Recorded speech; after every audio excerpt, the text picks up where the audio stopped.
The forgotten Amish trade hiding in every backyard still pays $4 a month. But here's what most people miss about this trade, and why nearly every version you've heard about stops working after 6 months. The real money is not hiding in the forgotten craft itself. It's hiding in the people who never realized they needed it in the first place. And by the end of this video, I'm going to show you exactly which backyard businesses are actually making that $4 to $8.00 to $8.00 every month right now. And it's not the one you think. If you're new here, subscribe now, and drop a comment below telling me what's one skill your grandparents had that you wish you'd learned. Because I guarantee the skill you're thinking of has already turned into a side income stream for someone 3 blocks away from you, and they're probably not telling anyone about it. Wait, this part is important, and I need you to pay attention for a second. I've put together a complete guide that breaks down not just which trades are actually viable, but the exact cost structure, the hidden margins, and the customer acquisition strategy that separates the people making $2.00 a month from the ones making $4. You'll find it in the description and pinned at the top of the comments. It goes much deeper than what we can cover here, and it shows you the real numbers behind every single income stream. Now, before we start, understand this. When people talk about the Amish trades and forgotten backyard skills, they usually point to sharpening knives, fixing tools, or repairing bicycles. Those trades are real. They do pay money, but they're not the ones keeping people's rent paid. They're the warm-up act, the opening number. And that's where almost every YouTube video about this topic gets it completely wrong. Because the trades that actually generate $4.00 a month from your backyard are the ones that solve a problem people didn't even know they had until you showed up offering the solution. And those problems are hiding in 3 very specific categories that have nothing to do with knife sharpening, everything to do with food, medicine, and something even more valuable, control over your own supply chain. Let me show you the first one. Mushroom cultivation is a backyard business that almost nobody talks about, and that's exactly why it's making people serious money. Not the cute hobby kind. The kind that arrives every month in a bank account and actually changes someone's annual income. Here's why. The startup cost is genuinely low. We're talking $8 to $1.500 for a complete small-scale setup. You can start in a corner of a garage, a basement, or a covered patio. You don't need sunlight. You don't need acres. You need dark, humidity control, and a food source. The profit margin on specialty mushrooms is extraordinary, and I mean truly extraordinary compared to almost anything else you can grow in your backyard. A single oyster mushroom fruiting block costs about $3 to $5 to make. It produces mushrooms over a 4 to 6 week window. During that window, you harvest anywhere from 1 to 2 pounds of mushrooms from a single block. Depending on where you live and who you're selling to, specialty mushrooms go for $1.02 to $1.08 per pound at farmers markets, and $1.05 to $2.05 per pound if you're selling directly to restaurants. Let's do the math. A single fruiting block that cost you $4 to produce and maybe 15 minutes of your actual labor to inoculate and manage gives you 1.5 pounds of mushrooms. At $1.04 per pound, that's $2.01 in gross revenue. Minus the $4 production cost, you've made $1.07 profit on about 15 minutes of distributed work. Now scale that up. A person running a modest home mushroom operation with just 50 fruiting blocks at different stages, which takes up less space than a large closet, is harvesting roughly 75 pounds of mushrooms per month. At $1.04 per pound, that's $1.4000 in monthly revenue from a $2.00 total inventory investment. But here's the secret part that changes everything. Most home growers stop there. They think $1.000 a month is the ceiling. It's not. It's the foundation.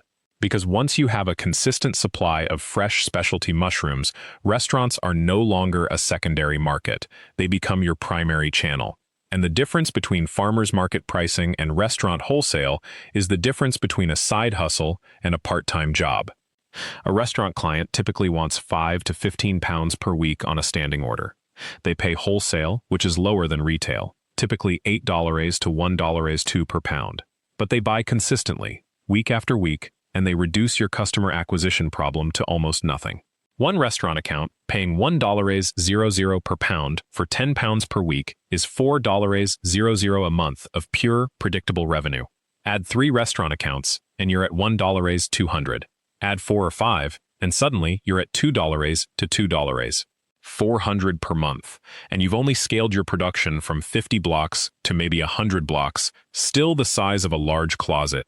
The people making $4 a month from mushroom cultivation are doing exactly one thing differently. They're not thinking about growth. They're thinking about systems. They're not trying to become a farm. They're trying to become a consistent professional supplier. And the moment you flip that mindset, your profit per square foot absolutely explodes. Now, mushroom cultivation is one of 3 backyard income streams that actually hold up to the numbers. And the second one is even more counterintuitive because it looks like it should fail, but it doesn't.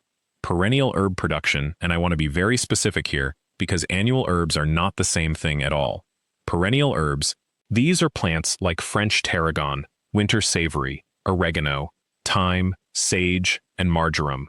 Plants that come back year after year, that get stronger with age, and that need almost no maintenance once established. The reason this income stream is being completely ignored is that it sounds boring. Herbs. Dried herbs. It sounds like something your grandmother did for free because she liked the smell. But when you look at what actually sells and what people actually pay, the numbers tell a very different story. Dried culinary herbs from local growers at farmers markets go for $6 to $1 per small bundle, typically about an ounce of dried material. At farmers markets, people buy these because they're fresher, more aromatic, and they know exactly where they came from. Restaurants buy them for the same reason, sometimes at even higher prices. Specialty food shops, tea blenders, and craft cocktail bars all source from local herb growers because they can market it as hand-harvested, locally grown, and chemical-free. Here's the production mathematics. A single mature thyme plant, once established, produces roughly 4 to 6 harvests per growing season. Each harvest yields about 2 to 3 ounces of fresh material, which becomes 0.5 to 0.75 ounces of dried material. That dried material, in a small bundled package with a nice label, sells for $8. One plant, multiple harvests per year, multiple pounds of sellable product. Now here's where the math gets interesting. A person with 200 established perennial herb plants, which actually fit in a quarter of a typical suburban backyard, harvesting them strategically across the season, can produce 150 to 200 pounds of dried herbs per year. At $8 per ounce, that's roughly 2.40 to 3.20 ounces of product, or $1.9.20 to $2.5.6 in theoretical annual revenue.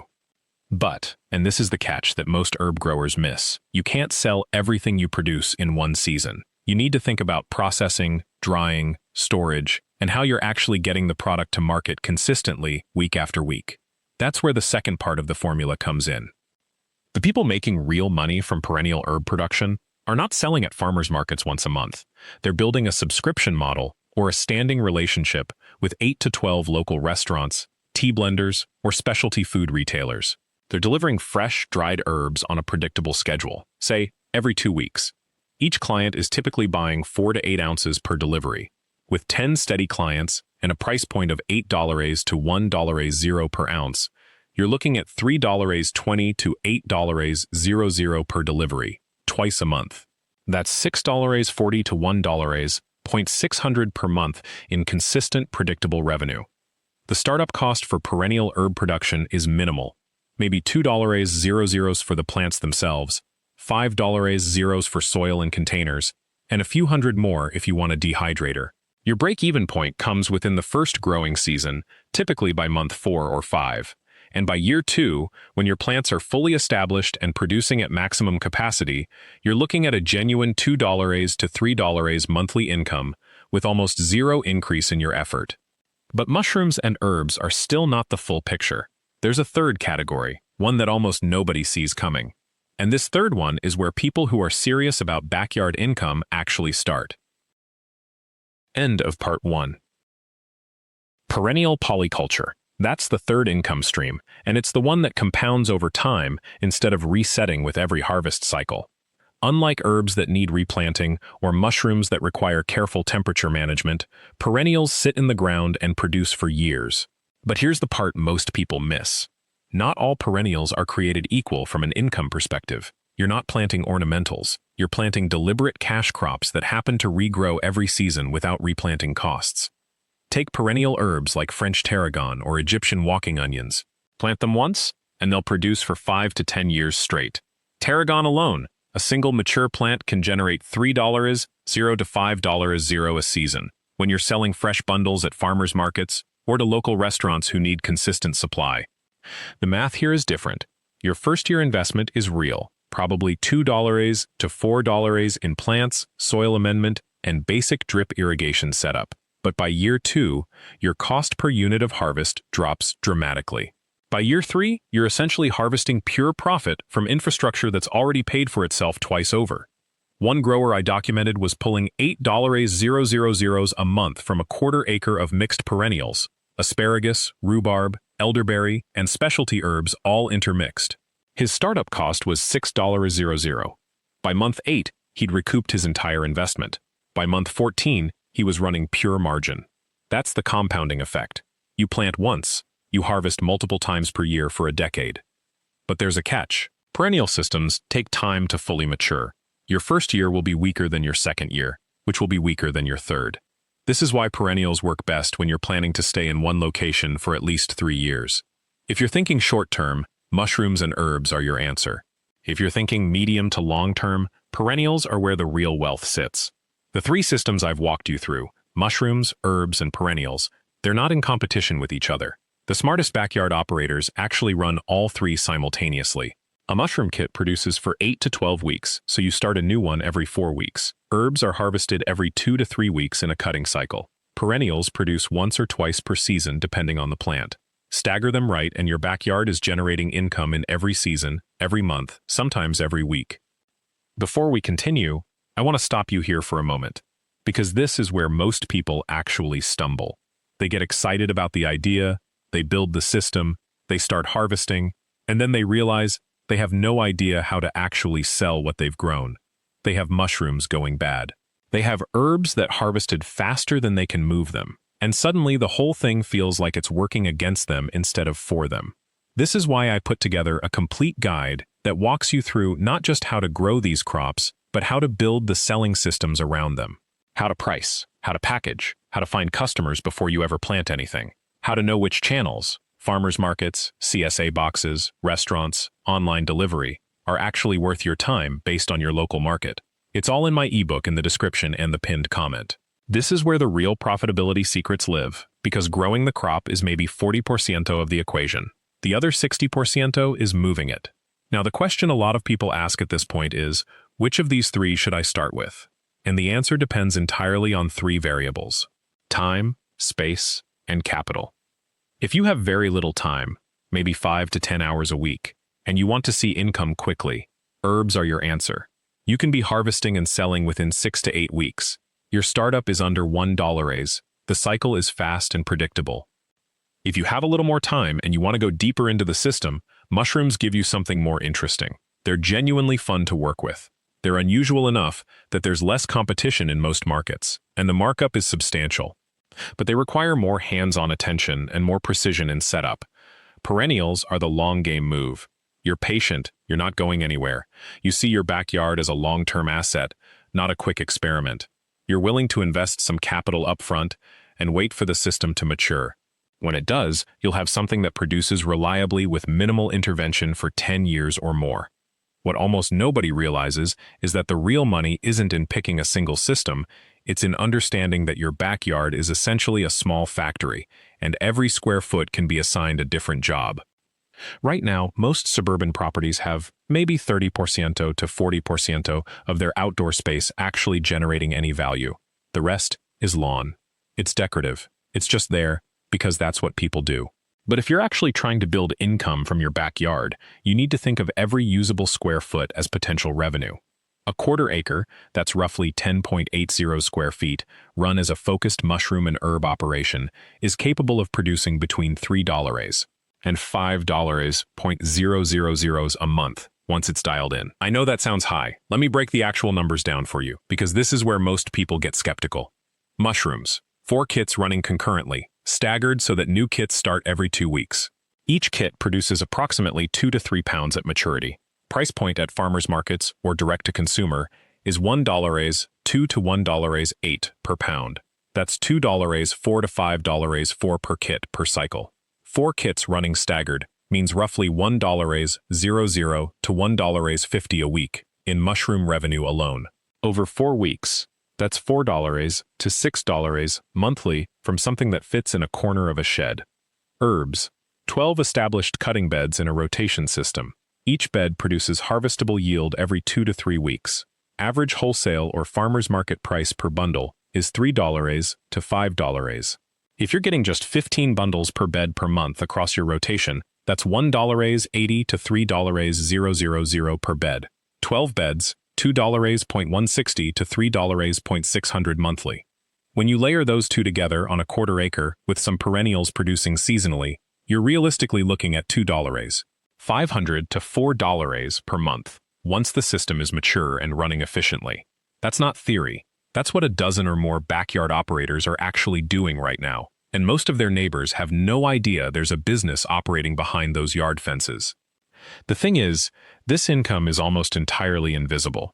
There's no storefront, there's no commercial signage, you're not zoned commercial, you're zoned residential and operating completely within code. You're paying no commercial rent, you're using land that you already own. Your labor is your own time when you choose to work it.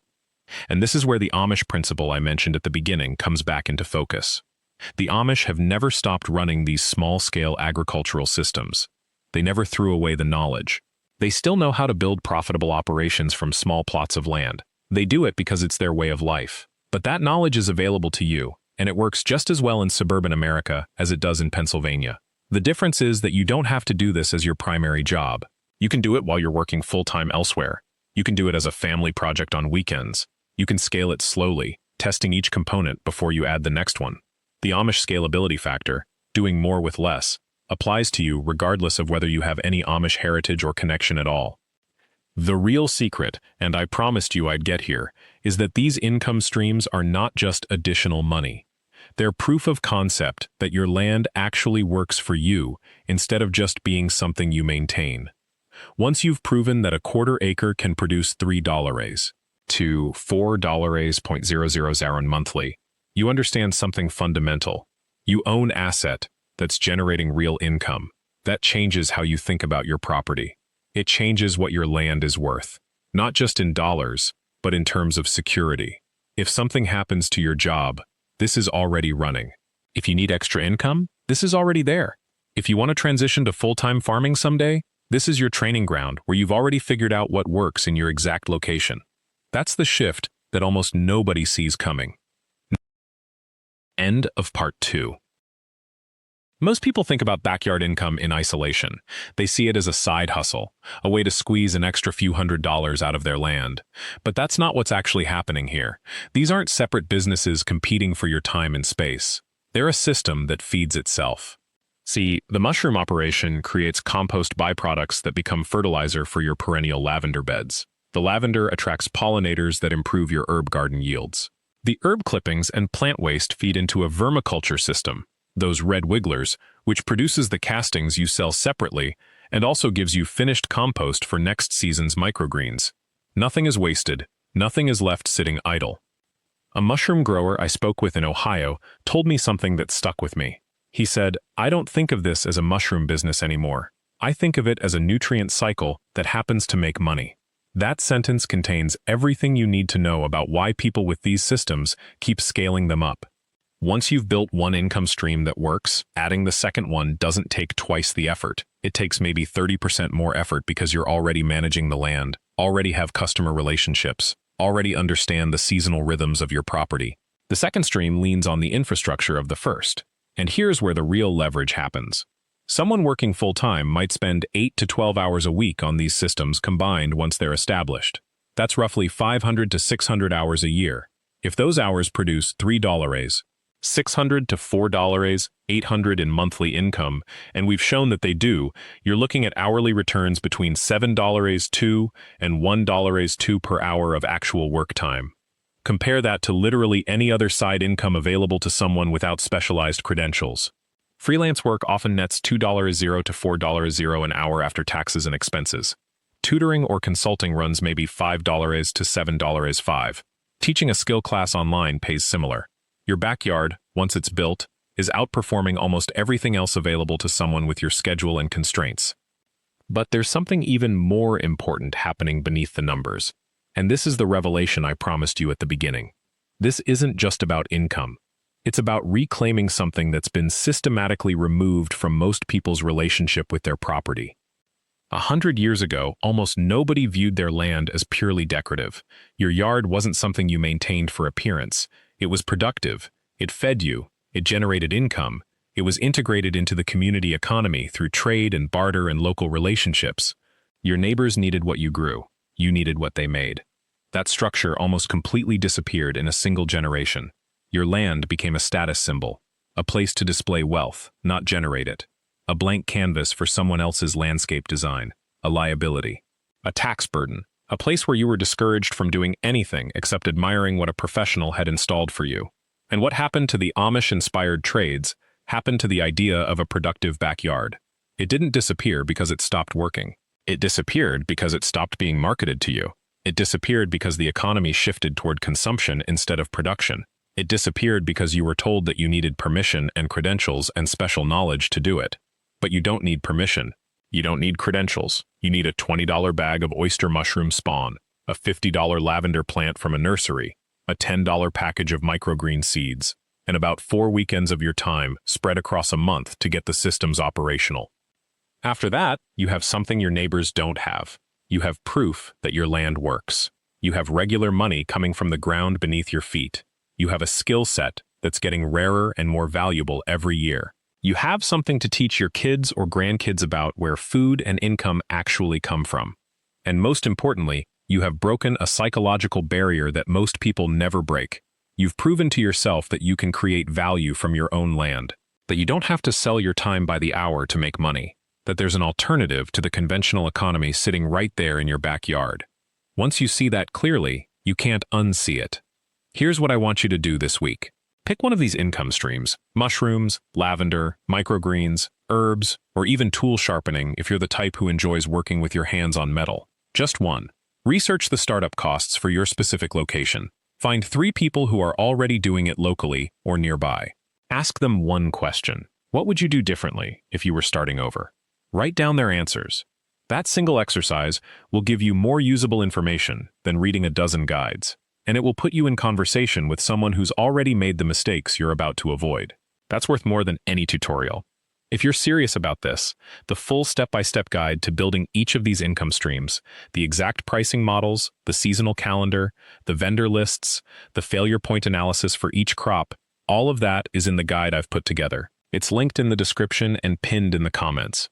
It's the same system that people are using right now to go from their first $5 month to their first $3 month. Thank you for watching this far. If this video opened your eyes to something you didn't see before, subscribe to this channel and hit the notification bell so you don't miss the next one. I release new, detailed income breakdowns and backyard business case studies every single week. I want to hear from you too. Leave a comment below and tell me which of these income streams is calling to you, or which one you're already running. Your experience might be exactly what someone else in this community needs to see. I'll see you in the next video.